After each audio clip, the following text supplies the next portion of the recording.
Hi, my name is James. I'm going to be talking about the property rights in Singapore. So, in Singapore, all land is owned by the government.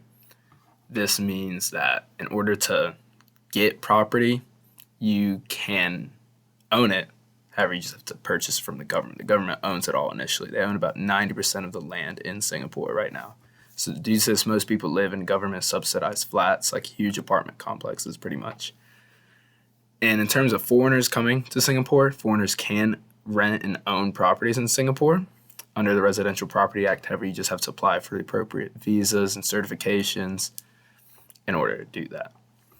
And in terms of foreign businesses can come into Singapore as well and own property. However, same goes as for foreign citizens coming in. They have to have appropriate visas, have to go through proper government channels in order to be able to establish business and set up physical locations in Singapore. And another interesting thing about Singapore is that Singapore requires Singaporean directors and managers to be appointed in your company if you're a foreign entity.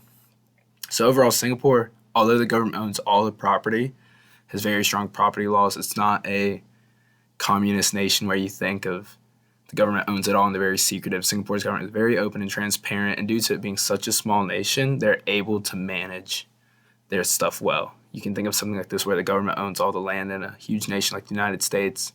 That's going to be so complicated, cause many issues. But Singapore being one of the smallest nations in the world, and their government being run on good ethical principles, as well as being super open and transparent, this makes Singapore's property rights very, very good and attractive for foreign investment.